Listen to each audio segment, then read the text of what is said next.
Welcome to 360 Tamil. இன்னைக்கு இந்த வீடியோல நம்ம எந்த படத்தோட எக்ஸ்பிளனேஷன் பத்தி பார்க்க போறோம்னா பாலிவுட்ல வெளியான தீன் அப்படின்ற படத்தை பத்தி தான் பார்க்க போறோம். ஏக் தோ தீன்னு சொல்லுவாங்கல்ல, அதாவது மூணுன்றது தான் இந்த படத்தோட அர்த்தமா இருக்கும். இது ஒரு பக்காவான கிரைம் இன்வெஸ்டிகேஷன் த்ரில்லர் படம்னு சொல்லலாம். இந்த படத்தை பொறுத்த வரைக்கும் அமிதாப் பச்சன், அதே மாதிரி வித்யா பாலன், நவாசுதீன் சித்திக்னு 3 பர்ஃபார்மர்ஸ் நடிச்சிருப்பாங்க. அதனால தான் தீன்னு டைட்டில் வச்சிருக்காங்களா என்னன்னு தெரியல. எதுக்காக டைட்டில் வச்சிருக்காங்கன்றது உங்களுக்கு தெரிஞ்சதுன்னா சொல்லுங்க.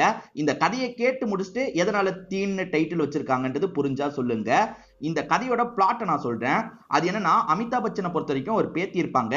அந்த பேத்தியை யாரோ கடத்தி மிரட்டி காசெல்லாம் கேட்கறாங்க. அந்த பேத்திக்கு என்ன ஆச்சுன்னு தெரியல. அதை விட்டு அமிதாப் பச்சன் வெளியே வராம கஷ்டப்பட்டு இருக்காரு.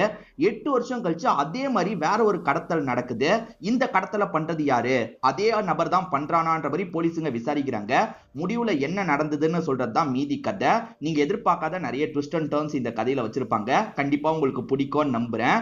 எக்ஸ்பிளனேஷனுக்குள்ள போறதுக்கு முன்னாடி வீடியோக்கு ஒரு லைக் போடுங்க. இந்த எக்ஸ்பிளனேஷன் பிடிச்சிருந்ததுன்னா ஐப்ன்ற ஆப்ஷனை கிளிக் பண்ணி சப்போர்ட் பண்ணுங்க.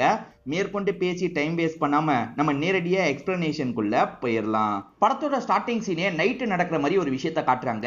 மார்டின் அப்படின்ற போலீஸ் ஆபீசர் ஜீப்ல வந்துட்டு இருக்காரு. ஏதோ ஒண்ணு இவர் இடிச்சிடுறாரு போல. அதனால ஏடாகூடமா இந்த இடத்துல ஆக்சிடென்ட் ஆகுது. இந்த மார்டினுக்கு ஆக்சிடென்ட் ஆகுறதுக்கு எதிரதான் அமிதாப் பச்சன் இருக்காரு. அவரோட பேரு ஜான் அப்படின்றது. அவருமே ஆக்சிடென்ட் ஆகி கிடக்கிற இந்த மார்டினை பார்த்துட்டு இருக்காரு. அப்படியே இந்த சீனை கட் பண்ணி இது எல்லாமே நம்ம ஜானுக்கு வந்த கனவுன்ற மாதிரி காட்டுறாங்க. அதுதான் அமிதாப் பச்சனுக்கு வந்த கனவுன்ற மாதிரி காட்டுறாங்க. இவர் சட்டுன்னு கண் முழிக்கும் போது பக்கத்துல 2 அக்யூஸ்டுங்க வந்து உட்கார்றாங்க. நீ என்ன கேஸுக்காக வந்திருக்கான்ற மாதிரிலாம் இவர்கிட்ட கேக்குறாங்க. இவர் எதுவுமே பேசாம அமைதியா இருக்காரு. மேடம் என்னதான் சொன்னாலும் அவர் திரும்ப திரும்ப வராருன்ற மாதிரி ஒரு லேடி ஆபீசர் சரிதான்ற ஒரு பெரிய ஆபீசர் கிட்ட சொல்றாங்க. நான் பாத்துக்கிறேன்ற மாதிரி சரிதா இருக்காங்கல்ல, இந்த பெரியவருக்கு பக்கத்துல உட்காந்து பேச ஆரம்பிக்கிறாங்க. அது என்னன்னா, 8 வருஷத்துக்கு முன்னாடி இந்த பெரியவரோட பேத்திக்கு ஏதோ ஆயிருக்கு போல. என்ன ஆயிருக்குன்றது கிளியரா தெரியல. நீங்க சும்மா சும்மா வந்தா என்ன அர்த்தம், 8 வருஷம் ஆயிடுச்சுன்ற மாதிரி சொல்றாங்க. 8 வருஷம் ஆயிடுச்சு, இன்னும் நீங்க எதுவுமே கண்டுபிடிக்கல, அதனால தான் அடிக்கடி கேட்கறதுக்காக வரேன். சரி இப்ப வேணா நான் போறேன், ஆனா கண்டிப்பா நாளைக்கு கேட்கறதுக்காக வருவேன்ற மாதிரி இந்த இடத்த விட்டு கிளம்ப ஆரம்பிக்கிறாரு. ஜான் கிட்ட ஒரு பழைய ஸ்கூட்டர் இருக்கு, அடிக்கடி ஸ்டார்ட் ஆகாது. இவருமே அதை கஷ்டப்பட்டு ஸ்டார்ட் பண்ணிட்டு இங்க இருந்து கிளம்ப ஆரம்பிக்கிறாரு. ஜானுக்கு ஏறக்குறைய 75 வயசு ஆயிருச்சு. இவருக்கு ஒரு ஒய்ஃப் இருக்காங்கல்ல, அவங்களால சுத்தமா நடக்க முடியாது. இவர் தான் ஒய்ஃபுக்கு வேண்டிய எல்லா விஷயத்தையும் பண்ணுவாரு போல. இப்போ ஒய்ஃபுக்கு வேண்டிய எல்லா விஷயத்தையும் பண்ணி முடிச்சுட்டு ஒரு கேசட்டை போட்டு பாக்குறாரு. ஏஞ்சலான்ற ஒரு பொண்ணு ஓடி ஆடி விளையாடிட்டு இருக்கா. ஆக்சுவலா ஏஞ்சலாவை பொறுத்த வரைக்கும் இவரோட பேத்தியா இருப்பா. இந்த பேத்திக்கு ஏதோ ஆயிடுச்சு போல. இதை நினைச்சுதான் இவர் பயங்கரமா ஃபீல் பண்ணிட்டு இருக்காரு. இப்ப சில விஷயங்களை இவர் யோசிச்சு பாக்குற மாதிரி நமக்கு காட்டுறாங்க. 8 வருஷத்துக்கு முன்னாடி இந்த ஏஞ்சலான்ற பொண்ணு இறந்து போயிட்டா போல. அவளுக்கான இறுதி சடங்கெல்லாம் நடந்துட்டு இருக்கு. ஏஞ்சலாவோட அப்பா இருக்கார்ல, அதாவது நம்ம பெரியவரோட மருமக இருக்கார்ல, இவர்கிட்ட சண்டை போடுறாரு. என்கிட்ட முன்னாடியே இதெல்லாம் நீங்க சொல்லியிருக்கணும், எதுக்காக சொல்லல அப்படின்ற மாதிரிலாம் கேட்டுட்டு இருக்காரு. அதாவது நம்ம ஜான் அமிதாப் பச்சனோட பொண்ணு இறந்து போயிருப்பாங்க. மாப்பிள்ள பேத்தி இருந்திருப்பாங்க. இப்ப பேத்தியும் இறந்து போனதுனால மாப்பிள்ள வந்து அமிதாப் பச்சன் மேல பயங்கரமா கோவப்பட்டு இருக்காரு. நீங்க தான் இதுக்கு காரணம் அப்படின்ற மாதிரிலாம் இவரை திட்டிட்டு இருக்காரு. அமிதாப் பச்சன் உடஞ்சி போன மாதிரி பார்த்துட்டு இருக்காரு. இந்த இடத்துல மார்டின் ஒரு ஆபீசரும் இருக்காரு. இவர் யாருன்றது போக போக உங்களுக்கு தெரிஞ்சிடும். ஆக்சுவலா 8 வருஷத்துக்கு முன்னாடி பேத்தி இறந்து போயிட்டாங்கல்ல, இவர் கல்லறைக்கு வருஷம் வருஷம் கரெக்டா வந்துருவாரு போல. இவரோட ஒய்ஃபை பொறுத்த வரைக்கும் கையிலேயே பின்ன மாதிரி ஒரு விஷயத்தை கொண்டு வந்து ஒய்ஃபோட கல்லறை கிட்ட வச்சுட்டு போறாரு. இப்ப அடுத்ததான் மார்டினை பார்க்கிறதுக்காக வராரு. இந்த மார்டின் ஒரு டைம் போலீஸ் ஆபீசரா இருந்திருப்பாரு. இப்ப அது வேணவே வேணான்ற மாதிரி சர்ச்சில் ஃபாதரா மாறிட்டாரு போல. நான் மார்டினை பார்க்கிறதுக்காக வந்திருக்கேன்ற மாதிரி அமிதாப் பச்சன் அங்க இருக்க அசிஸ்டன்ட் கிட்ட பேசுறாரு. சார் பிஸியா இருக்காரு, இப்ப பார்க்க முடியாது அப்படின்ற மாதிரிலாம் சொல்றாரு. அவர் ஃப்ரீயா தான் இருக்காரு, இருந்தாலும் என்ன பார்க்க கூடாதுன்றதுக்காக இப்படி பண்றாருன்னு எனக்கு தெரியுது. ஃபாதரா இருந்து போய் சொல்றது தப்புன்னு அவருக்கு சொல்லுங்கன்ற மாதிரி கிளம்புறாரு. மார்டின் ஃப்ரீயா இருந்தே வேணும்ட்டே இப்படி சொல்லியிருக்காரு போல. இந்த ஜானோட பேத்தியை யாரோ கடத்தினாங்கல்ல, அவங்க கிட்ட இந்த ஜான் பேசியிருப்பாரு. அந்த ரெக்கார்டிங் எல்லாம் போட்டு பார்த்துட்டு இருக்காரு. அதுல பேத்தி என்ன சொல்றாங்கன்னா, தாத்தா என்ன மன்னிச்சிருங்க, நான் அந்த ரூட் வழியா போயிருக்க கூடாது தாத்தா, தப்பு பண்ணிட்டேன்ற மாதிரி சொல்றா. ஷார்ட் ரூட் வழியெல்லாம் வரக்கூடாது, சுத்தி தான் வரணும்ன்ற மாதிரி இவர் சொல்லியிருப்பாரு. இந்த பொண்ணு அன்னைக்கு ஷார்ட் ரூட் வழியா வந்திருப்பா. வேன்ல இருக்க ஒருத்தன் இந்த பொண்ணை ஃபாலோ பண்ணிட்டு இருக்கான். ஒரு ஸ்டேஜ்ல இந்த பொண்ணை தூக்கிடுறான். வேன்லயே ஒரு பெட்டி வச்சிருக்கான் போல. அந்த பெட்டிக்குள்ள லாக் பண்ணி தான் அங்க இருந்து கொண்டு போயிட்டு இருக்கான். இந்த கேஸ் நம்ம மார்டின் கிட்ட தான் வந்திருக்கோம். ஆனா மார்டின் இந்த கேஸ்ல கொஞ்சம் சொதப்பிடுறாரு போல. அதெல்லாம் என்ன ஏதுன்றது நமக்கு கிளியரா தெரியல. ஜான் இதெல்லாம் லைட்டா யோசிச்சு பாக்குற மாதிரி நமக்கு காட்டுறாங்க. இப்ப மார்டின் இருக்கார்ல, ஜானை பாக்குறதுக்காக வீட்டுக்கு வராரு. ஆனா வீட்டுல ஜான் இல்லன்றது தெரிய வருது. இவருமே ஜானோட ஒய்ஃப் கிட்ட சகஜமா பேசிட்டு இருக்காரு. அவர் என்ன பாக்குறதுக்கு வந்தாரு, நான் இல்லன்ற மாதிரி ஏமாத்திட்டேன், அதனால தான் வந்திருக்கேன்னு சொல்றாரு. இன்னொரு இன்னொன்று பக்கம் ஜான் இருக்கார்ல, பேரம் பேசி மீன்லாம் வாங்கிட்டு இருக்காரு. அந்த மார்க்கெட்ல ஒரு சின்ன பொண்ணை பாக்குறாரு. அந்த சின்ன பொண்ணு ஒரு கேப் மாதிரி போட்டிருக்காங்க. அந்த கேப் இவரோட பேத்தி கேப்பா இருக்கும், அதாவது ஒய்ஃப் பின்ன கேப்பா இருக்கும். இது எப்படி இந்த சின்ன பொண்ணு கிட்ட இருக்குன்ற மாதிரி இவரும் அந்த சின்ன பொண்ணு கிட்ட விசாரிக்கிறாரு. இந்த சின்ன பொண்ணு ஒரு ஆசிரமத்தை சேர்ந்த பொண்ணு போல, ஆசிரமத்துல தான் எனக்கு தந்தாங்கன்னு சொல்றா. இவர் ஆசிரமத்தோட டீடைல் எல்லாம் கேட்டு வாங்கிட்டு இருக்காரு. இன்னொன்று பக்கம் மார்ட்டின் இருக்காரு பாத்தீங்களா, ஒய்ஃப் கிட்ட பேசிட்டு இருக்காரு. எப்ப பாரு அந்த டேப்பியை தான் கேட்கிறாரு. இன்னும் அதுல இருந்து என்னோட ஹஸ்பண்ட் வெளியே வரலன்ற மாதிரி ஒய்ஃப் ஃபீலிங்கா கம்ப்ளைண்ட்லாம் பண்ணிட்டு இருக்காங்க. இவருமே அந்த டேப்பை கேட்கலான்ற மாதிரி அந்த டேப் ஆன் பண்றாரு. பழைய டேப் ரெக்கார்டர்ன்றதுனால கட் பண்ணோன்னா கட் ஆக மாட்டேங்குது. திரும்ப திரும்ப அதை கேட்டோன்னா இவர் கொஞ்சம் அப்செட் ஆயிடுறாரு. சட்டுன்னு புடுங்கி போட்டுறாரு. ஏன்னா பழைய கேஸ் இவருக்கு ஞாபகம் வருது இல்ல, அதை நினைச்சு ஃபீல் பண்றாரு. இந்த சின்ன பொண்ணு ஒரு ஆசிரமத்தை சேர்ந்த பொண்ணு தானே. இவருமே இந்த சின்ன பொண்ணை ஃபாலோ பண்ணி அந்த ஆசிரமம் இருக்கிற இடத்துக்கு வந்துடுறாரு. இந்த ஆசிரமத்தை நடத்திட்டு இருக்காருல, அவர்கிட்ட சில டீடைல் கேட்கலாம் நினைக்கிறாரு. இந்த கேப் எப்படி இந்த பொண்ணுக்கு கிடைச்சது, கொஞ்சம் சொல்லுங்க சொல்லுங்கன்னு கேட்கிறாரு. நிறைய வேலை இருக்கு, சொல்ல முடியாதுன்னு அவர் சொல்றாரு. நான் டொனேஷன் மாதிரி தரேன் சொல்லுங்கன்ற மாதிரிலாம் இந்த ஜான் கேட்கிறாரு. டொனேஷன் தரீங்களா, அப்ப சொல்றேன்ற மாதிரி இன்ஃபர்மேஷன் சொல்றாரு. ஒரு மசூதியை சேர்ந்தவங்க டொனேட் பண்ணிருப்பாங்க, அதுல தான் இந்த கேப்லாம் கிடைச்சதுன்ற மாதிரி சொல்றாரு. இது மசூதியை சேர்ந்தவங்க டொனேட் பண்ணதுல இது கிடைச்சதா, எப்படி அவங்க கிட்ட போயிருக்கோம், நம்ம அந்த இடத்துக்கு போனோன்ற மாதிரிலாம் இவர் யோசிச்சுட்டு இருக்காரு. இது உங்களோட கேப்பா, வச்சுக்கோங்க அப்படின்ற மாதிரி அந்த சின்ன பொண்ணு இவர்கிட்டயே தந்துடுறா. இவருமே அந்த கேப்பை பார்த்து ஃபீல் பண்றாரு. இப்ப வீட்டுக்கு வரும்போது ஒய்ஃபும் மார்ட்டின் வந்துட்டு போன விஷயத்த சொல்றாங்க. அதனால இவர் உடனே மார்ட்டினை பாக்குறதுக்காக வந்துடுறாரு. இப்ப கேஸ்ல புதுசா ஒரு திருப்பம் கிடைச்சிருக்குல்ல, அந்த மசூதிக்கு போய் விசாரிக்கணும்னு சொல்றாரு. ஆனா மார்ட்டின் இதை கேட்டு கோவம் தான் படுறாரு. அதெல்லாம் முடிஞ்சு போய் 8 வருஷம் ஆயிடுச்சு, இதுக்கப்புறம் அதை கண்டுபிடிச்சு என்ன செய்ய போறீங்கன்ற மாதிரி கேட்கிறாரு. என்னோட பேத்தி இறந்து போனதுல இருந்து எனக்கு நிம்மதியா தூக்கம் வரதில்லை, உங்களுக்கு வருதா சொல்லுங்கன்ற மாதிரி கேட்கிறாரு. மார்ட்டினால எதுவுமே பேச முடியல. மார்ட்டினுமே அதை நினைச்சு ஃபீலிங்ல தான் இருக்காரு. சரி இவர் கூட போலான்ற மாதிரி டிராவல் பண்றாரு. ரொம்ப லாங்ல அந்த மசூதி இருக்கு போல. டிராவல் பண்ணி இவங்களுமே அந்த மசூதி இருக்கிற இடத்துக்கு வந்துடுறாங்க. ஒரு பெரியவர் தானே மெயின்டைன் பண்றாரு, அவர்கிட்ட எப்படி கிடைச்சது அப்படின்ற மாதிரிலாம் கேட்கறாங்க. ஆக்சுவலா மசூதியை எக்ஸ்டெண்ட் பண்றதுக்காக பக்கத்துல இருக்க இடத்தையும் சேர்த்து வாங்கியிருப்பாங்க. அந்த இடத்துல எக்ஸ்டென்ஷனுக்கான வேலை பண்ணிட்டு இருக்கும் போது தோண்டலாம் செஞ்சிருப்பாங்கல்ல, அப்பதான் ஒரு பெட்டி கிடைச்சிருக்கும். அந்த பெட்டிக்குள்ளதான் இது இருந்தது அப்படின்ற மாதிரி சொல்றாரு. 8 வருஷத்துக்கு முன்னாடி பேத்தி கடத்தப்பட்டிருப்பாங்க. அப்ப கடத்தினவன் பெட்டியை இந்த இடத்துல புதைச்சு வச்சிருக்கான். சோ அவன் யாருன்றதை கண்டுபிடிக்கணும்னா அந்த இடத்தோட ஓனர் யாருன்றதை கண்டுபிடிக்கணும்ன்ற மாதிரி யோசிக்கிறாரு. இந்த பெரியவர்கிட்ட வேற ஏதாவது கிடைச்சதான்னு கேட்கும் போது எனக்கு ஞாபகம் இல்லைன்ற மாதிரி இந்த பெரியவர் சொல்றாரு. இப்ப அந்த இடத்தை வித்தாங்கல்ல, அவங்க கிட்ட விசாரிச்சு பாக்குறாரு. அதாவது அவரை பொறுத்த வரைக்கும் வெளிநாட்டை சேர்ந்தவர் போல, அவர் இந்த பகுதிக்கு வந்ததே கிடையாதுங்க. அவர்லாம் புதைச்சு வச்சிருக்க வாய்ப்பே கிடையாது. சின்ன காம்பவுண்ட் சவர் தானே இருக்கு, யாருனாலும் எகிரி குதிச்சு புதைச்சிருக்கலாம் அப்படின்ற மாதிரி இந்த புரோக்கர் சொல்றாரு. பிரோஜனமா ஏதாவது கிடைக்கும் ஜான் நினைச்சிருப்பாரு, எதுவுமே கிடைக்கல. அதனால மார்ட்டினா அவரோட சர்ச்சில் இறக்கி விட்டுட்டு இவருமே சோகமா வீட்டுக்கு வந்துடுறாரு. பேத்தி கேஸ்ல ஏதாவது கிடைக்கும்னு நினைச்சோம், எதுவுமே கிடைக்கலையே அப்படின்ற மாதிரி பயங்கரமா இந்த இடத்துல ஃபீல்லாம் பண்ணிட்டு இருக்காரு. இப்ப ஸ்கூல்லாம் விட்டோம்னா நிறைய பசங்க சந்தோஷமா கிளம்பிட்டு இருக்காங்க. அதுல ஒரு சின்ன பையன் நடந்து போயிட்டு இருக்கும் போது யாரோ ஃபாலோ பண்ற மாதிரியே தோணுது. ஊடி போட்டு யாரோ ஃபாலோ பண்றாங்க.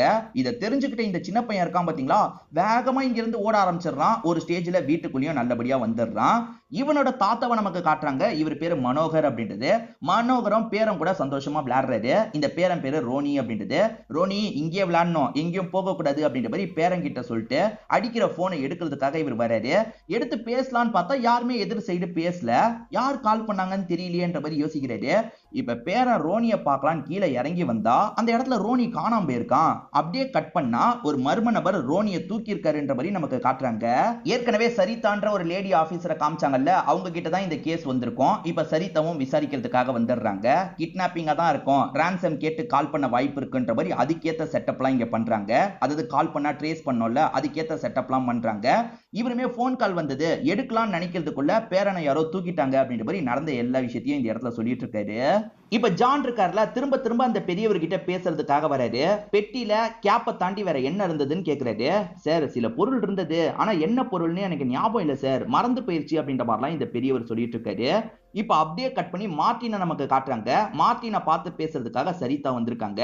சார் 8 வருஷத்துக்கு முன்னாடி நீங்க ஒரு கேஸ் ஹேண்டில் பண்ணீங்கல்ல, அதே மாதிரி இப்போ ஒரு கேஸ் நடந்திருக்கு சார், நீங்க எனக்கு ஹெல்ப் பண்ண முடியுமான்ற மாதிரி கேக்குறாங்க.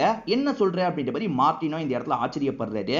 இப்ப அப்படியே கட் பண்ணி நமக்கு இந்த ஜானை காட்டுறாங்க. இருக்காங்க. இவரோட பைக் ஸ்டார்ட் ஆகல. இவர் கஷ்டப்படுறத அந்த பெரியவர் பாக்குறாரு.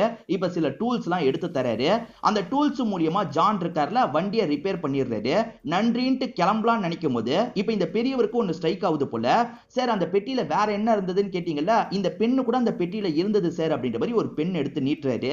அதாவது தோண்டி எடுத்தாங்கல்ல, அந்த பெட்டியில சில பொருள் இருந்திருக்கும், அதுல இந்த பெண்ணும் இருந்ததுன்ற மாதிரி சொல்றாரு.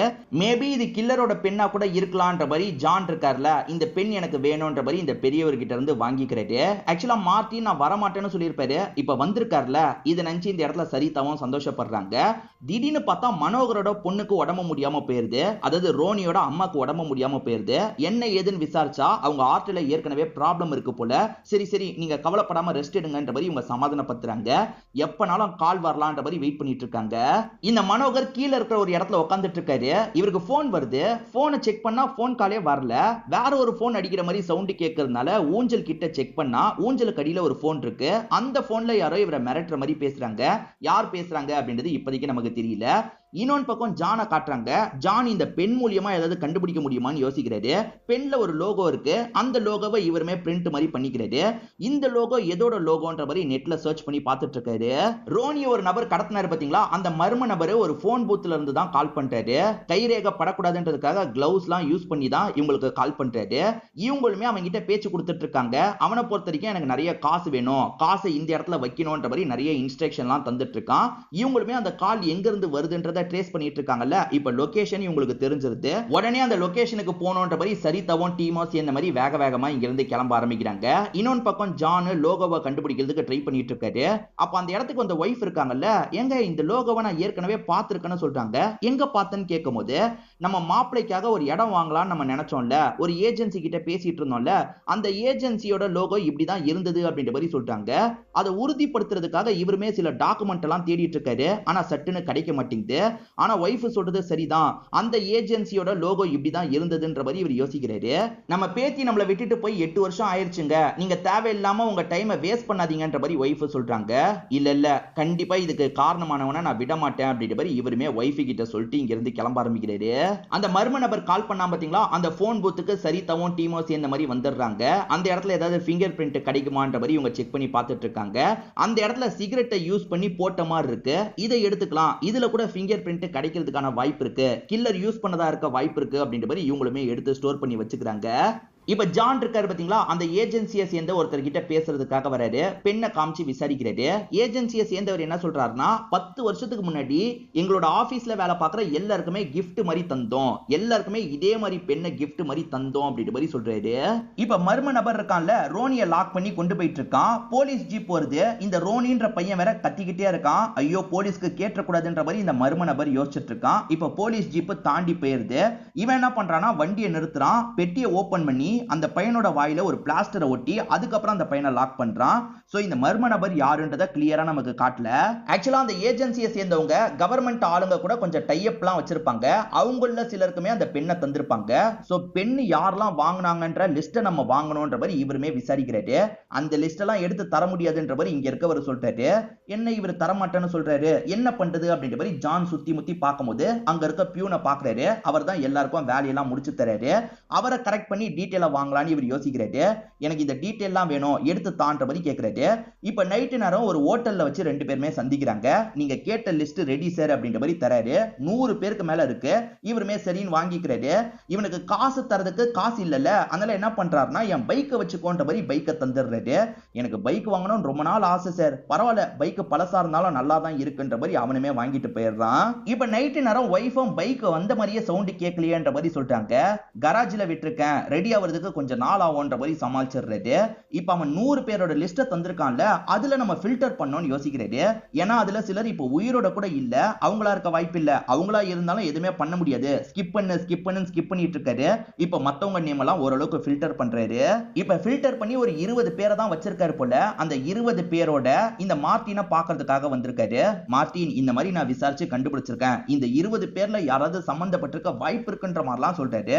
சார் பெண்ணை வச்சு அவங்க தான் கில்லர்னு முடிவு எடுக்க முடியுமா? ஏன் சார் இப்படி டைமை வேஸ்ட் பண்றீங்க? சரி தாங்க என் சைட்ல விசாரிக்கிறேன்ற மாதிரி அவருமே பேப்பரை வாங்கிக்கிறாரு. ரோனியை கடத்தின கிட்னாப்பர் இருக்கான் பாத்தீங்களா, இந்த இடத்துல வச்சு எனக்கு காசு தரணும், இந்த மாதிரி தான் தரணும் அப்படின்ற மாதிரி எல்லா டீட்டெயிலும் சொல்லிட்டு இருக்கான். 8 வருஷத்துக்கு முன்னாடி நடந்த மாதிரியே தோண ஆரம்பிக்குது. இப்ப 8 வருஷத்துக்கு முன்னாடி நடந்த விஷயத்த காட்டுறாங்க. ஆக்சுவலா அந்த பொண்ணோட பேக போட்டு விட்டுருக்கன்ற மாதிரி அவன் சொல்லியிருப்பான். இப்ப தாத்தாவும் மார்ட்டினும் அந்த இடத்துக்கு வேகமா வந்து செக் பண்றாங்க. ஒரு குப்பை வண்டியில தான் போட்டு அனுப்பியிருப்பான். குப்பை வண்டியில அந்த பொண்ணோட பேக் இருக்கு. அதே மாதிரி ஒரு போட்டோவும் கிடைக்குது. பிரசன்டா என்கிட்ட தான் இருக்கான்ற மாதிரி அத்தாச்சுக்காக ஒரு போட்டோவை எடுத்து அனுப்பியிருப்பான். அதே மாதிரி தான் இப்ப ரோனியோட போட்டோவை எடுத்து அனுப்பியிருக்கான். அப்ப 8 வருஷத்துக்கு முன்னாடி பண்ணவன் தான் இப்பயும் இந்த விஷயத்த பண்ணிட்டு இருக்கான் போல அப்படின்ற மாதிரி மார்ட்டினோ சரிதாவும் பேசிட்டு இருக்காங்க. 8 வருஷத்துக்கு முன்னாடி மிரட்டினவன் 20 லட்சம் ரூபாய் வேணும்ன்ற மாதிரி கேட்டிருப்பான். இந்த பெரியவர் 20 லட்சம் ரூபாய் பெரிய விஷயம் கிடையாது, நான் ரெடி பண்ணிடுறேன்ற மாதிரி சொல்லியிருப்பாரு. அதுக்கு மார்ட்டின் இருக்கார்ல, எங்க கிட்டயே காசு இருக்கு, அந்த காசை வச்சு அவனை பிடிச்சிடுறோம், நீங்க கவலைப்படாதீங்க அப்படின்ற மாதிரிலாம் சொல்றாரு. சரி ஓகேன்ற மாதிரி இந்த பெரியவர் ஜானும் ஏத்துக்கிறாரு. அவனை பொறுத்த வரைக்கும் ரயில்வே ஸ்டேஷன்ல காசை வைக்கணும், அந்த பெரியவரை வைக்க சொல்லுன்ற மாதிரி சொல்லியிருப்பான். சோ ஜான் இருக்காரு பாத்தீங்களா, அவன் சொன்ன இடத்துல காசை வச்சிடலாம், கவர்மெண்ட் காசு தானே வைக்கலான்ற மாதிரி அந்த இடத்துல வைக்கிறாரு. இப்ப திடீர்னு பார்த்தா அங்க ஒரு ட்ரெயின் வருது, நிறைய சோல்ஜர்ஸ் எல்லாம் இறங்குறாங்க. அதுல ஒரு சோல்ஜரா அவன் வந்திருக்கான் போல. வந்தவன் என்ன பண்றான்னா நைஸா அந்த பேகை தூக்கிடுறான், வேற ஒரு பேகை வச்சிடறான். அவன் பேகை தூக்கிட்டான், பிடிக்கணும் ட்ரை பண்றாங்க, ஆனா கோட்டை விட்டுருப்பாங்க. இதெல்லாம் கேட்டுட்டு இருக்க சரிதா, ஆக மொத்தத்துல அவனை தவற விட்டுட்டீங்க, ஆனா இந்த வாட்டி அப்படி ஒரு விஷயம் நடக்காது அப்படின்ற மாதிரி இவங்க கான்ஃபிடென்ட்டா சொல்றாங்க. இப்ப 8 வருஷத்துக்கு முன்னாடி நடந்த விஷயத்தை காட்டுறாங்க. கவர்மெண்டோட காசு 20 லட்சம் ரூபாயை இவரை வேஸ்ட் பண்ணிட்டார்ல, அதனால சீனியர் போட்டு பயங்கரமா மார்ட்டினை திட்டிட்டு இருக்காரு.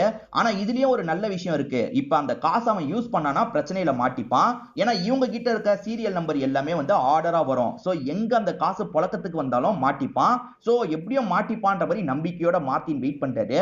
இந்த சமயம் அவன் இருக்கான் பாத்தீங்களா, நேரடியா இந்த தாத்தாவான ஜான் கிட்டயே பேசுறான். அந்த காசை என்னால யூஸ் பண்ண முடியாது, அதனால எனக்கு திரும்பி அமௌண்ட் வேணும், நீ அந்த அமௌண்ட்டை ஒழுங்கா எடுத்துட்டு வா, போலீஸ் கிட்ட போகாதன்ற மாதிரி சொல்றான்.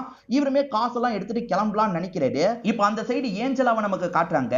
ஆக்சுவலா அந்த மர்ம நபர் பேசிட்டு கதவை சாத்தலாம்னு நினைக்கும் போது பெண்ணை விட்டுருவான். இந்த பெண்ணை நம்ம எடுத்து வச்சுக்கலாம்ன்ற மாதிரி இந்த சின்ன பொண்ணு எடுத்து வச்சுக்கிறா. இந்த சைடு ஜானும் காசு எடுத்துட்டு கிளம்ப பாக்குறாருல, எங்க அவசரப்பட்டு நீங்க கிளம்பாதீங்க, இப்பயாவது நம்ம மாப்பிள்ளை கிட்ட ஒரு வார்த்தை சொல்லலாம்ன்ற மாதிரி சொல்றாங்க. இல்ல மாப்பிள்ளை கிட்ட சொன்னா மாப்பிள்ளை பதறிடுவாரு, எப்படியாவது பேத்திய நம்ம கூட்டு வந்துடலாம், அதுக்கப்புறம் மாப்பிள்ளை கிட்ட சொல்லிக்கலாம்ன்ற மாதிரி சொல்லிட்டாரு. இவரு போய் கொஞ்ச நேரத்துல போலீஸ் வந்துடுறாரு. அவர் எங்கன்னு கேட்கும்போது திரும்பி மிரட்டல் கால் வந்தது, அவர் கிளம்பி இருக்காருன்ற மாதிரி வைஃப் சொல்றாங்க. லொகேஷனை தெரிஞ்சுக்கிட்டு இவரும் அந்த இடத்துக்கு கிளம்ப ஆரம்பிக்கிறாரு. அந்த கிட்னாப்பர் ஜான் கிட்ட என்ன சொல்றான்னா, காசை இந்த இடத்துல வச்சிரு, அதே மாதிரி அவன் மூஞ்சில ஒரு கவர் போட்ட மாதிரி உட்காருன்ற மாதிரி சொல்றான். இவருமே மூஞ்சில கவர் போட்ட மாதிரி அமைதியா அந்த இடத்துல உட்கார்ந்துடுறாரு. அப்பன்னு பார்த்து மார்ட்டின் ஏடாகடமா இந்த இடத்துக்கு வந்துடுறாரு. மார்ட்டின் இந்த இடத்துக்கு வந்ததுக்கு அப்புறம் விபரீதமா ஏதோ ஒரு விஷயம் நடக்குது. இததான் படத்தோட தொடக்கத்திலேயே காமிச்சிருப்பாங்க. என்ன விபரீதமான விஷயம் நடக்குது அப்படின்றத கிளியரா நமக்கு காட்டல. இது எல்லாமே மார்ட்டினோட மைண்டுக்குள்ள கனவு மாதிரி வருது போல. சட்டுன்னு கனவுல இருந்து முழிக்கிறாரு. பக்கத்துல இருக்க சரிதா என்ன ஆச்சுன்னு கேக்குறாங்க. ஒண்ணு இல்ல அப்படின்ற மாதிரி இவரும் சமாளிக்கிறாரு. இப்ப அவன் இருக்கான்ல, காசை ஒரு இடத்துல வைக்க சொல்லியிருப்பான், அந்த இடத்துல நம்ம ப்ரொடெக்ஷன் மாதிரி தரணும்னு யோசிக்கிறாங்க. அதாவது 8 வருஷத்துக்கு முன்னாடி கோட்டை விட்டுட்டாரு, இந்த வாட்டி கோட்டை விடக்கூடாதுன்னு நினைக்கிறாரு. அவன் வந்து கரெக்டா ஆர்மி ஆளுங்க கூட கலந்துதான் வருவான்றதை தெரிஞ்சு இவங்களுமே அந்த ஆர்மி ஆளுங்களை முன்கூட்டியே வாட்ச் பண்ண ஆரம்பிக்கிறாங்க. அதுல ஒருத்தனோட ஆக்டிவிட்டி மட்டும் சஸ்பீஷியஸா இருக்கு. இப்ப அந்த இடத்துல வந்து ரோனியோட அம்மா காசை வச்சிடுறாங்க. அவனுமே காசை எடுத்துட்டு ஓட ஆரம்பிக்கிறான். அந்த பண பேக் இருக்குல்ல, அதுக்குள்ள டிராக்கிங் டிவைஸை இவங்க செட் பண்ணிருப்பாங்க. எடுத்துட்டு போறவனுக்கும் அவங்க டிராக்கிங் டிவைஸ் வச்சிருக்கிறது தெரிஞ்சிருது போல. அதை ஒரு இடத்துல வச்சு உடைச்சிடுறான். இப்ப லொகேஷனை காட்ட மாட்டேங்குதுல, எப்படியாவது அவனை பிடிக்கணும், இங்கதான் அவன் இருப்பான்ற மாதிரி இவங்க சுத்தி முத்தி தேடிட்டு இருக்காங்க. அவன் ஒரு காம்பவுண்ட் சவரை எகிரி குதிக்கிறதுக்கு ட்ரை பண்ணிட்டு இருக்கான். எப்படியாவது பிடிச்சிடணும்ன்ற மாதிரி மார்ட்டினோ சரிதாவும் சேர்ந்த மாதிரி வந்து இவனை அமைக்கிறாங்க. அவன் ஃபேஸ பார்த்து ரெண்டு பேருக்குமே பயங்கர ஷாக்கு. ஆக்சுவலா இந்த காசை எடுக்கிறதுக்கு ட்ரை பண்ணது யார் தெரியுமா? அந்த ரோனியோட தாத்தாவா மனோகர்னு ஒருத்தரை காமிச்சாங்கல்ல, அவர் தான் இந்த விஷயத்த பண்ணிருப்பாரு. நீயே உன்னோட பேரனை கடத்தி காசை வாங்கலாம் ட்ரை பண்ணிருக்கியான்ற மாதிரி திட்டுறாங்க. நீங்க நினைக்கிற மாதிரிலாம் கிடையாது, அந்த உண்மையான கிட்னாப்பர் தான் என்ன பண்ண வச்சான்ற மாதிரி இவர் சொல்றாரு. ஆக்சுவலா இவருக்கு போன் கிடைச்சது பாத்தீங்களா, அந்த போன்ல சில இன்ஸ்ட்ரக்ஷன் தந்து அந்த கிட்னாப்பர் ஒரு இடத்துக்கு வர சொல்லியிருப்பான். இவருமே பேரன் கிடைக்கணும்ன்றதுக்காக அந்த இடத்துக்கு வந்திருப்பாரு. ஒரு பாலடைஞ்ச பில்டிங்க்கு தான் வர சொல்லியிருப்பான். இவர் கதவை திறந்து உள்ள வராரு. பார்த்தா பேரனோட வாய்ஸை மட்டும் தான் செட் பண்ணி வச்சிருக்காங்க, பேரெல்லாம் அந்த இடத்துல இல்ல. இவர் திரும்பி வெளியே போலான்னு பார்த்தா அந்த கிட்னாப்பர் கதவை லாக் பண்ணிடுறான். ஒரு நாள் முழுக்க உள்ளே தான் இருந்திருப்பாரு. அதுக்கப்புறம் தான் அவன் கதவை திறந்திருப்பான். அதே மாதிரி இவருக்காக ஒரு நோட்டீஸும் வச்சிருக்கான். நீ இந்த மாதிரி ஒரு விஷயத்த பண்ணா உன் பேரன் கிடைப்பான், அப்படி இல்லைன்னா உன் பேரன் கிடைக்கவே மாட்டான் அப்படின்ற மாதிரி எழுதி வச்சிருப்பான். அதனால தான் அந்த கிட்னாப்பருக்கு பதிலா காசு எடுக்கிறதுக்கு நான் வந்தேன்ற மாதிரிலாம் சொல்லிட்டாரு. ஆனா இவர் சொல்றத சரிதா பெருசா நம்ப மாட்டாங்க. ஸ்மோக் பண்றீங்களான்னு கேட்டுட்டு இவரை ஸ்மோக்லாம் பண்ண வச்சிட்டு இருக்காங்க. சரிதா ஸ்மோக் பண்ண வைக்கிறதுக்கு ஒரு காரணம் இருக்கு. இவர் ஸ்மோக் பண்ணிட்டு கீழே போடுறாரு பாத்தீங்களா, இவருக்கே தெரியாம அதை எடுத்துக்கிறாங்க. ஏற்கனவே கிடைச்சதோட மேட்ச் பண்ணி பார்க்கலான்றதுக்காக தான் இதெல்லாம் எடுத்து வச்சுக்கிறாங்க. இன்னொரு பக்கம் ஜானை பொறுத்த வரைக்கும் 100 பேர்ல 20 பேரை ஃபில்டர் பண்ணாரு பாத்தீங்களா, அந்த 20 பேரையும் தனித்தனியா செக் பண்ணோன்ற மாதிரி ஒவ்வொருத்தரையா தேடி கண்டுபிடிச்சு அவங்கள பத்திலாம் விசாரணை பண்ணிட்டு இருக்காரு. கொஞ்சம் கொஞ்சமா டீடைல் இவர் சேகரிக்கிறாரு. இந்த பக்கம் ரிப்போர்ட் வந்துருது. ஆக்சுவலா ஏற்கனவே ஒரு சிகரெட் துண்டு கிடைச்சது பாத்தீங்களா, அது மனோகர் யூஸ் பண்ண சிகரெட் துண்டுன்றது தெரிய வருது. சோ மனோகர் தான் பண்ணிருக்க விஷயத்த பொண்ணுகிட்டயும் மருமகன்கிட்டயும் இவங்க சொல்லிட்டு இருக்காங்க. மருமகனும் அந்த ஆள் தான் பண்ணிருக்க வாய்ப்பு இருக்குன்ற மாதிரி சொல்லிட்டாரு. ஏன்னா அந்த மனோகருக்கு நிறைய பினான்சியல் ப்ராப்ளம்லாம் இருக்கும். அதனால ஏன் காசை வச்சு அந்த ப்ராப்ளத்தெல்லாம் சால்வ் பண்றதுக்கு இப்படி ஒரு பிளானை போட்டிருக்காரு போல அப்படின்ற மாதிரிலாம் மருமகன் புலம்பிட்டு இருக்காரு. அந்த மனோகரை பொறுத்த வரைக்கும் பாலடைஞ்ச மாதிரி ஒரு இடம் இருக்கும். அந்த இடத்துல தான் அந்த பேரனோட போட்டோ எடுக்கப்பட்டிருக்கும். அதாவது இவங்களுக்கு ஒரு போட்டோவை அந்த கிட்னாப்பர் அனுப்பி வச்சான் பாத்தீங்களா, அது இந்த பகுதியில் எடுக்கப்பட்ட போட்டோவா இருக்கும். அப்ப சொல்ல முடியாது மனோகர் இதுக்கு பின்னாடி இருக்கிறதுக்கான வாய்ப்பு அதிகமா இருக்குன்னு யோசிக்கிறாங்க. ஆக்சுவலா ஜான் சந்தேகப்படுற எல்லாரையும் விசாரிச்சிட்டு இருக்காருல, என்ன சந்தேகப்பட்டு நீங்க கேள்வி கேட்கறீங்கன்றது எனக்கு புரியுது. சத்தியமா நான் இந்த விஷயத்த பண்ணல. ஆனா நீங்க சொல்றதெல்லாம் வச்சு பார்க்கும்போது வேற ஒருத்த மேல எனக்கு டவுட் இருக்கு. ஏன்னா நீங்க சொல்ற மாதிரி அவன் கிட்ட தான் ஒரு வேன் இருக்குன்னு சொல்றாரு. என்ன சொல்றீங்க, அவனை பத்தி டீடைல் தாங்கன்னு இவர் கேட்கும்போது இந்த நபருமே ஜானுக்கு தேவையான டீடைலை தந்துடுறாரு. சரிதாவோட சீனியர் இருக்கார்ல, அவரே எதுக்குமா பேரனை கடத்த போறாரு, லாஜிக்கே இல்லையம்மா அப்படின்ற மாதிரி கேட்கிறாரு. இல்ல சார், அவருக்கு ஏகப்பட்ட கடன் ப்ராப்ளம் இருக்கு. பேரனை எதுவுமே பண்ணாம திரும்பி ஒப்படைச்சிடலாம், அது மூலியமா பெரிய காசை பாத்துறலான்றதுக்காக இப்படி பண்ணிருக்காரு அப்படின்ற மாதிரிலாம் சொல்றாங்க. சரிமா கன்ஃபார்ம் ஆயிடுச்சுன்னா ஆக்ஷன் எடுன்ற மாதிரி சொல்றாரு. ஆனா மார்டின் என்ன சொல்றாருன்னா, மனோகரை யாரோ சிக்க வச்சிருக்க மாதிரி எனக்கு தோணுதுன்னு சொல்றாரு. அது என்னன்னா போன் பூத்துல விவரமா கைரேகை கிடைக்க கூடாதுன்றதுக்காக கிளவுஸ் போட்டு தான் போன் பேசியிருக்கான். அப்படிப்பட்டவன் எப்படி சிகரெட்டை மட்டும் புடிச்சு போட்டுட்டு போவான்? மனோகர் இதை பண்ண வாய்ப்பு இல்ல. மனோகரை மாட்ட வைக்கிறதுக்காக வேற யாரோ இப்படி பண்ணிருக்காங்க போல. மனோகர் யூஸ் பண்ண சிகரெட்டை வேணும்ட்டே அந்த ஸ்பாட்ல போட்டிருக்காங்க போலன்னு சொல்றாரு. ஆனா இவரு சொல்றத சரிதா ஏத்துக்க மாட்டாங்க. நம்ம தான் தேவையில்லாம காம்ப்ளிகேட் பண்றோம். இந்த மனோகர் தான் இதை பண்ணிருக்காரு, இவர் தான் பண்ணிருக்காருன்றதை ப்ரூவ் பண்ணி இவரை மாட்ட வைக்கணும்னு சொல்றாங்க. இவரே ஒத்துக்கிட்டாலும் கேஸ் ஸ்ட்ராங் ஆயிடும்ல. அதனால சரிதாவும் நீங்க தானே பண்ணீங்க, ஒழுங்கா ஒத்துக்கோங்க, பேரனை எங்க வச்சிருக்கீங்கன்ற மாதிரி கேக்குறாங்க. சத்தியமா எனக்கு தெரியாதுங்க, நான்லாம் இந்த விஷயத்த பண்ணல, வேற ஒருத்தன் தான் பண்ணிட்டு இருக்கான் அப்படின்ற மாதிரி மனோகர் சொல்றாரு. இன்னொன்னு பக்கம் ஜான் இருக்காரு பாத்தீங்களா, அவனை பத்தின டீடைல்லாம் தெரிஞ்சுக்கிட்டு அவனை பாக்குறதுக்காக வந்துட்டு இருக்காரு. அது ஒரு பாலடைஞ்ச இடம் மாதிரி தான் இருக்கு. அந்த இடத்துல பார்த்தா வேன் இருக்கு. அதாவது 8 வருஷத்துக்கு முன்னாடி ஒரு வேனை பார்த்தாருல, அந்த வேனை பார்த்து ஷாக் ஆயிடுறாரு. அப்பதான் ஒருத்தன் வரது இவருக்கு தெரியுது. இவருமே ஒளிஞ்சிருந்து பிடிக்கலாம்னு நினைக்கும் போது அவன் தப்பிச்சு ஓட பாக்குறான். எப்படியாவது பிடிக்கணும்ன்ற மாதிரி ஜானோ துரத்திட்டு ஒரு இடத்துல பிடிச்சிடுறாரு. பிடிச்சவரை அடிச்சு விசாரிக்கிறாரு. அவன் என்ன சொல்றானா, சத்தியமா எனக்கும் இதுக்கும் சம்பந்தம் கிடையாது, நானுமே அந்த இடத்துல வேலை பார்த்தேன், பெண்ணை கிஃப்டா வாங்கினேன், ஆனா எனக்கும் இதுக்கும் சம்பந்தம் கிடையாது. ஏன்னா அந்த சமயம் வேனை யூஸ் பண்ணது நான் இல்ல, நான் ஒருத்தங்கிட்ட கடன்லாம் நிறைய வாங்கியிருந்தேன், அவன் அடிக்கடி என்னோட வேனை யூஸ் பண்ணிப்பான், அவன் இதுக்கு பின்னாடி இருக்க வாய்ப்பு இருக்கு, அவனுமே அந்த இடத்துல பெண்ணை கிஃப்டாலாம் வாங்கியிருக்கான், நான் அவனோட டீடைல் தரேன்ற மாதிரி அவனோட டீடைல்லாம் இவர் தந்துடுறாரு. சோ அவன் தான் இதுக்கு பின்னாடி இருக்கான் போல, அவனை போய் செக் பண்ணோம், அவன் வீட்டை போய் செக் பண்ணோம் அப்படின்ற மாதிரி ஜான் மே இங்க இருந்து கிளம்ப ஆரம்பிக்கிறாரு. இப்ப மார்டினுக்கும் சரிதாக்கும் நடுவுலயே ஒரு வாக்குவாதம் மாதிரி வருது. எனக்கு என்னமோ இதுக்கு பின்னாடி மனோகர் இருக்க வாய்ப்பு இல்லையோன்னு தோணுது அப்படின்ற மாதிரி மார்டின் சொல்லிட்டாரு. இல்ல இதுக்கு பின்னாடி கண்டிப்பா மனோகர் தான் இருப்பான்ற மாதிரி இவங்க சொல்றாங்க. மனோகரை பொறுத்த வரைக்கும் ஆர்மிலையும் கொஞ்ச நாள் வேலை பார்த்திருக்காரு போல, அவருக்கு கரெக்டா அந்த ட்ரெயின் அந்த டைம் வரும்ன்றதெல்லாம் தெரிஞ்சிருக்கு, அவர் தான் பிளான் பண்ணி பண்ணிருக்க வாய்ப்பு இருக்குன்ற மாதிரிலாம் சொல்லிட்டு இருக்காங்க. ஜான் கடைசியா மீட் பண்ணவர் சில டீடைல் தந்தார்ல, அது மூலியமா அந்த நபர் வீட்ல இல்லாத சமயம் இவருமே வீட்டுக்குள்ள நுழைஞ்சிடுறாரு. அவர் வீட்ல இருக்க திங்ஸ் எல்லாம் செக் பண்ணி பாக்குறாரு. அப்படி செக் பண்ணி பார்க்கும்போது அவருக்கு ஒரு பொண்ணு இருந்து அந்த பொண்ணுக்கு ஹார்ட் ஆபரேஷனுக்கான ஏற்பாடுலாம் நடந்திருக்கிறது தெரிய வருது. அதுக்கு அவருக்கு நிறைய காசு தேவைப்பட்டிருக்குன்றதும் தெரிய வருது. இந்த நபருக்கு ஏதோ பண தேவை இருந்திருக்கு, அதனால தான் நம்ம பேத்தியை தூக்கி வச்சு காசு கேட்டிருக்கான் போல அப்படின்ற மாதிரி இவருமே இந்த இடத்துல யோசிக்கலாம் ஆரம்பிக்கிறாரு. இப்ப அப்படியே கட் பண்ணி மார்டினை நமக்கு காட்டுறாங்க. ஆக்சுவலா 8 வருஷத்துக்கு முன்னாடியும் இவங்க கிட்ட ரெக்கார்டிங் இருக்கும், இப்ப பேசின ரெக்கார்டிங்கும் இருக்கும். அதாவது 8 வருஷத்துக்கு முன்னாடி கிட்னாப் பண்ணவன் பேசினதும் இப்ப பேசின வந்தோம் இவங்க கிட்ட ரெக்கார்டிங் இருக்கும். அந்த ரெக்கார்டிங் மூலியமா ஏதாவது கிடைக்குமான்ற மாதிரி இவரும் அசிஸ்டன்ட்டும் செக் பண்றாங்க. அதுல மைல்டா ஒரு சவுண்ட் கேப்சர் ஆயிருக்குன்ற மாதிரி அசிஸ்டன்ட் அப்படி கேப்சர் ஆன சவுண்ட நல்லா சவுண்ட் ஏத்தி காட்டுறாரு. ஆக்சுவலா அந்த ரோனின்ற பையன் பேசிட்டு இருக்கும்போது இன்னும் பயந்த மாதிரி பேசு, இன்னும் பயந்த மாதிரி பேசுன்னு பக்கத்துல இருந்து யாரோ இன்ஸ்ட்ரக்ஷன் தராங்க. அப்படி இன்ஸ்ட்ரக்ஷன் தர நபரோட வாய்ஸ் வேற யார் கூடயாவது மேட்ச் ஆகுதான்றதை செக் பண்ணு அப்படின்ற மாதிரி மார்ட்டின் சொல்றாரு. இந்த அசிஸ்டன்ட்டும் சரின்ற மாதிரிலாம் ஏத்துக்கிறான். ஏன்னா உண்மையான கிட்னாப்பரா இருந்தா மிரட்டியே பேச வச்சிருப்பாரு. இவர் என்ன பயந்த மாதிரி பேசுன்னு அவங்க கிட்ட போய் கெஞ்சிட்டு இருக்காரு. சோ ஏதோ தப்பா இருக்கு அப்படின்ற மாதிரி மார்ட்டின் இந்த இடத்துல யோசிக்க ஆரம்பிச்சிடுறாரு. இன்னொன்னு பக்கம் மனோகர் தான் இதுக்கு பின்னாடி இருக்காருன்ற மாதிரி இவங்க லாக் பண்ணி கூட்டு போயிட்டு இருக்காங்க. மீடியாவை பார்க்கும்போது மனோகர் நான் எதுவுமே பண்ணல அப்படின்ற மாதிரி கத்திக்கிட்டே போயிட்டு இருக்காரு. இப்ப மார்ட்டின் புதுசா கொஞ்சம் கண்டுபிடிச்சிருக்காரு பாத்தீங்களா, அதை பத்திலாம் இவர் சரிதா கிட்ட சொல்றாரு. ஆனா சரிதா இவர் சொல்றத காது கொடுத்தே கேட்க மாட்டாங்க. மனோகர் தான் இதுக்கு பின்னாடி இருக்காரு, நீ தேவையில்லாம எதுவும் பேசிட்டு இருக்காது அப்படின்ற மாதிரிலாம் சொல்லிட்டு இருக்காங்க. ஆனா மார்ட்டின் அந்த வாய்ஸ் யாரோடதுன்றத கண்டுபிடிக்கணும்ன்ற மாதிரி அசிஸ்டன்ட் கூட சேர்ந்த மாதிரி வேலையை பாக்குறாரு. 8 வருஷத்துக்கு முன்னாடி பேசின வாய்ஸ் கூட மேட்ச் பண்ணி பாக்குறாரு. அப்படி மேட்ச் பண்ணி பார்க்கும்போது 8 வருஷத்துக்கு முன்னாடி மிரட்டல் கால்ல பேசினவங்க கூட தானே மேட்ச் ஆகணும். ஆனா அந்த வாய்ஸ் மிரட்டல் கால்ல பேசினவங்க கூட மேட்ச் ஆகல, ஜான் கூட மேட்ச் ஆகுது. இது ஜான் கூட மேட்ச் ஆகுதா அப்படின்ற மாதிரி பயங்கரமா ஷாக் ஆகுறாரு. அப்ப ரோனிய பேச வச்சது ஜானான்ற மாதிரி இவருக்கு டவுட் வர ஆரம்பிக்குது. அந்த ரோனின்ற பையன் கிட்ட ஜான் தான் பேச வச்சிருக்காருன்ற மாதிரி நமக்கு ரிவீல் பண்ணிடுறாங்க. இது எல்லாத்தையும் கொஞ்சம் கொஞ்சமா மார்ட்டினும் ப்ராசஸ் பண்ணி புரிஞ்சுக்கிறாரு. இப்ப மார்ட்டின் வேகமா ஜான் தந்த பேப்பர் எடுக்கிறாரு. இந்த 20 பேர் மேல எனக்கு டவுட் இருக்குன்னு ஜான் ஒரு பேப்பர் தந்தார்ல, அந்த பேப்பர்ல ஒரு 18வது பேரா மனோகரோட பேரும் இருக்கு. என்ன மனோகரோட பேர் இதுல இருக்கு? ஒருவேளை பழைய கிட்னாப் பண்ணது மனோகர், இப்ப கிட்னாப் பண்ணது இந்த ஜான் போல அப்படின்ற மாதிரிலாம் யோசிக்க ஆரம்பிக்கிறாரு. பழி வாங்குறதுக்காக தான் ஜான் இந்த விஷயத்த பண்ணிருக்காரு போல அப்படின்ற மாதிரி எல்லா விஷயத்தையும் கொஞ்சம் கொஞ்சமா புரிஞ்சுக்கிறாரு. கடைசியா ஜான் வேற ஒரு நபர் சொல்லி ஒரு இடத்துக்கு வந்தாரு பாத்தீங்களா, அங்க இருக்க மெடிக்கல் ரிப்போர்ட் எல்லாம் செக் பண்ணாரு பாத்தீங்களா. யாரோட வீட்டுக்கு வந்திருப்பாருன்னா இந்த மனோகரோட வீட்டுக்கு தான் வந்திருப்பாரு. ஆக்சுவலா மனோகரை பொறுத்த வரைக்கும் ஒரு பொண்ணு இருக்காங்கல்ல, அவங்களோட ஹார்ட் ஆபரேஷனுக்கு நிறைய காசு தேவைப்பட்டிருக்கும். 8 வருஷத்துக்கு முன்னாடியே 17 லட்சம் ரூபாய் தேவைப்பட்டிருக்கும். ஆனா இவர் ஆர்மியை விட்டு ரிட்டையர் ஆகி ஒரு இடத்துல ஏஜென்ட் மாதிரி வேலை பார்த்திருப்பாரு. இவர் ஏஜென்ட் மாதிரி வேலை பார்த்து பெருசா சம்பாதிக்கல, பொண்ணோட ஆபரேஷனை எப்படி பண்றதுன்னு யோசிச்சுட்டு இருக்கும் போதுதான் இடம் வாங்கணும்ன்ற ஐடியால அந்த இடத்துக்கு நம்ம ஜான் வந்திருப்பாரு. சோ ஜான் கிட்ட நிறைய காசு இருக்குன்னு தெரிஞ்சு ஜானோட பேத்தியை அவர் தூக்கி மிரட்டி இருப்பாரு. சோ தூக்கி வச்சு மிரட்டினது கண்டிப்பா இந்த மனோகர் அப்படின்றது ஜானுக்கு தெரிஞ்சிருது. நம்ம இவனை ஏதாவது பண்ணணும் அப்படின்ற மாதிரி இவர் ஒரு பிளான போடுறாரு. இவனோட பேரை நம்ம தூக்கணும் அப்படின்ற மாதிரி யோசிக்க ஆரம்பிச்சிருப்பாரு. நமக்கு மார்ட்டினையும் ஜானியும் மாத்தி மாத்தி காமிச்சாங்கல்ல, ஒரே டைம்ல நடக்கிற மாதிரி நம்மள நம்ப வச்சிருப்பாங்க.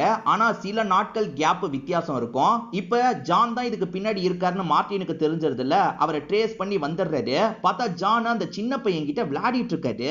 அந்த ரோனி இருக்கான் பாத்தீங்களா, இந்த ஜானுக்கு பெரிய ஃப்ரெண்டாவே மாறிடுறான். நான் திரும்பி வீட்டுக்கெல்லாம் போக மாட்டேன், உங்க கூடயே தான் இருப்பன்ற மாதிரி அடம் பிடிச்சிட்டு இருக்கான். என்ன பண்ணி வச்சிருக்கீங்கன்னு மார்ட்டின் கேட்கும் போது, ஆமா நான் தான் இதுக்கு பின்னாடி இருக்கேன் அப்படின்ற மாதிரி எல்லா பிளான பத்தியும் இந்த மார்ட்டின் கிட்ட சொல்ல ஆரம்பிக்கிறேன். முதல்ல கிடைச்ச பெண்ணு கில்லரோட பெண்ணா இருக்க வாய்ப்பு இருக்குன்ற மாதிரி லோகோவை எடுத்திருப்பாரு. இதை யாரெல்லாம் கிஃப்டா வாங்கியிருக்காங்கன்னு ஒரு 200 பேரோட லிஸ்ட வாங்கியிருப்பாரு. அந்த 200 பேர்ல இருந்து 20 பேரை ஃபில்டர் பண்ணிருப்பாரு. அந்த 20 பேரை ஒவ்வொருத்தரா செக் பண்ணும்போது மனோகர் தான் இதுக்கு பின்னாடி இருக்கான்றதை கண்டுபிடிச்சிருப்பாரு. ஆனா அதை ப்ரூவ் பண்ண முடியாதுல்ல, அதுக்கு மனோகரை இன்னொரு வாட்டி ஒரு தப்புல மாட்டி விடணும். அதுக்கு மனோகரோட பேரனை நம்ம தூக்கணும்ன்ற மாதிரி பேரனை தூக்கி இருப்பாரு. ஆக்சுவலா மனோகர் இவங்க கிட்ட மாட்டும் போது ஒரு விஷயத்த சொல்லியிருப்பாரு, என்ன ஒருத்தன் ஒரு நாள் லாக் பண்ணிட்டான்ற மாதிரி சொன்னார்ல. ஆனா ஒரு நாள் லாக் பண்ணிட்டு இவர் விட மட்டும் செஞ்சிருக்க மாட்டாரு, அந்த ஒரு நாள் மனோகர் கிட்ட பேசவும் செஞ்சிருப்பாரு. சட்டுன்னு மனோகருக்கு எதிர வந்துடுறாரு. என் பேத்திய தூக்குனது நீ தான்றது எனக்கு தெரியும்னு சொல்லிட்டாரு. நான்லாம் பண்ணலன்னு மனோகரை ஏமாத்துறதுக்கு பாக்குறாரு. நீ தான் பண்ணன்றது எனக்கு தெரியும், உன் பெண்ணு உன்னை காட்டி கொடுத்துருச்சு, அந்த பெட்டிக்குள்ள இந்த பெண்ணும் இருந்தது அப்படின்ற மாதிரி சொல்லிட்டாரு. நம்ம மாட்டிக்கிட்டோன்றது மனோகருக்கு தெரியுது இல்ல, கொல்றது என் நோக்கம் இல்ல, கடத்துனது நான் தான்ற மாதிரி ஒத்துக்கிறாரு. இப்பதான் இன்னைக்கு நைட்டு பேத்தி எப்படி இறந்து போனான்றதை ரிவீல் பண்றாங்க. நீ உன் மூஞ்சில கவர் போட்டு உட்காருன்ற மாதிரி அந்த கில்லரான மனோகர் சொல்லியிருப்பாரு. இவருமே கவர் போட்டு உட்காந்துடுறாரு. மனோகரம் பேத்தியை ஒப்படைக்கலான்ற மாதிரி வண்டியை விட்டு இறக்குறாரு. ஆனா பேத்தி ஏற்கனவே பெண் எடுத்து ஒளிச்சு வச்சிருந்தா பாத்தீங்களா, அதை வச்சு குத்திட்டு வேகமா அங்க இருந்து ஓட பாக்குறா. ஐயோ ஓடிட்டாலேன்னு மனோகர் யோசிச்சுட்டு இருக்கும் போது ஓடிட்டு இருக்க பொண்ணு ஒரு கட்டையில தடுக்கி ஏடகுடமா நடு ரோட்ல போய் விழுந்துடுறா. அந்த வழியா தான் கரெக்டா இந்த மார்ட்டின் கார்ல வந்துட்டு இருந்திருப்பாரு. கார் அந்த பொண்ணு மேல ஏறிடுது இல்ல, அதனால அப்படியே பெல்ட் அடிச்சு கார் ஆக்சிடென்ட் ஆன மாதிரி விழுந்துருது. இந்த சமயம் சவுண்ட் கேட்டு இங்க இருக்க ஜான் என்ன பண்றாருன்னா மூஞ்சில போட்டிருக்க கவரை எடுத்துடுறாரு. அங்க மார்ட்டின் ஆக்சிடென்ட் ஆயிருக்காருன்றது தெரியுது. எது மேல இடிச்சு ஆக்சிடென்ட் ஆச்சுன்னு செக் பண்றதுக்காக பக்கத்துல போகும்போது அந்த இடத்துல பார்த்தா பேத்தி மேல ஏத்தி தான் ஆக்சிடென்ட் ஆயிருக்குன்றது தெரிய வருது. மார்ட்டினை பொறுத்த வரைக்கும் வேலையை விட்டுட்டு ஃபாதரா மாறினார்ல, நம்மளால ஒரு சின்ன பொண்ணு இறந்து போயிட்டாலேன்றதுக்காக தான் ஃபாதரா மாறி இருப்பாரு. இந்த மனோகர் என்ன சொல்றாருன்னா, அந்த பேத்தியை விடுறதுக்காக தான் நான் வண்டியை விட்டு இறங்கினேன், என்ன அட்டாக் பண்ணிட்டு ஓடி தேவையில்லாம அவ இறந்து போயிட்டா, சத்தியமா நான் வேணும்ட்டே பண்ணலன்ற மாதிரிலாம் சொல்லிட்டாரு. அந்த சமயத்துல இவர் காசு கிடைச்சிருச்சுன்ற மாதிரி கிளம்பி இருப்பாரு. அதை வச்சுதான் பொண்ணு ஆபரேஷனை பண்ணிருப்பாரு. இப்ப இவரை சிக்க வைக்கணும்ன்றதுக்காக தான் வேற மாதிரி நம்ம ஜான் சிக்க வச்சிருக்காரு. இப்ப பேத்திக்கான நியாயத்தை வாங்கி தந்துடுறாருல, அதனால சந்தோஷப்படுறாரு. அதே மாதிரி மார்ட்டின் இருக்காருல, இந்த பையனை நான் கண்டுபிடிச்சிட்டேன்ற மாதிரி எல்லார்கிட்டயும் வந்து ஒப்படைக்கிறாரு. ஜான் தான் இந்த கிட்னாப்ப பண்ணிருக்காரு அப்படின்றது இப்ப சரிதாக்கும் தெரிஞ்சிருது. அதாவது மார்ட்டின் மூலியமா சரிதாக்கும் தெரிஞ்சிருது. ஆனா சரிதா இதை வெளி உலகத்துக்கு சொல்ல வேணாம், ஏன்னா 8 வருஷத்துக்கு முன்னாடி மனோகர் ஒரு தப்ப பண்ணிருக்காருல, அந்த தப்புக்கு இப்ப தண்டனையை அனுபவிக்கட்டும் அப்படின்ற மாதிரி யோசிக்கிறாங்க. மனோகர் தான் இந்த கிட்னாப்ப பண்ணிருக்காருன்ற மாதிரி சொல்லிட்டு இருக்காங்க. இப்ப மனோகர் 8 வருஷத்துக்கு முன்னாடி ஒரு தப்பு பண்ணார்ல, அந்த தப்புக்கு இப்ப இவர் தண்டனையை அனுபவிக்கிறாரு. ஜான் தானே இந்த ரோனின்ற பையனை கடத்தி இவ்வளவு நாள் வச்சிருந்தாரு. ஆக்சுவலா இவரோட பேத்தியை எப்படி நல்லபடியா பார்த்துப்பாரோ அதே மாதிரி அந்த ரோனின்ற பையனையும் நல்லபடியா தான் பார்த்திருப்பாரு. அவன் கோர்ட்ல வச்சு இவரை பார்த்து ஸ்மைல் எல்லாம் பண்ணிட்டு இருக்கான். இப்ப பேத்திக்கான நியாயத்தை வாங்கி தந்துட்டோன்ற மாதிரி இவர் கொஞ்சம் நிம்மதி ஆகுறாரு. இதோடயே இந்த படத்தோட கதையை முடிக்கிறாங்க. கண்டிப்பா இந்த படத்துல வந்த ட்விஸ்ட் அண்ட் டர்ன்ஸ்லாம் உங்களுக்கு பிடிச்சிருக்கும்னு நம்புறேன். இந்த வீடியோ உங்களுக்கு பிடிச்சிருந்ததுன்னா லைக் பண்ணுங்க, கமெண்ட் பண்ணுங்க, மறக்காம 360 தமிழ் சேனலை சப்ஸ்கிரைப் பண்ணுங்க. தொடர்ச்சியா இந்த மாதிரி வீடியோக்கள் வந்துகிட்டே தான் இருக்கும்.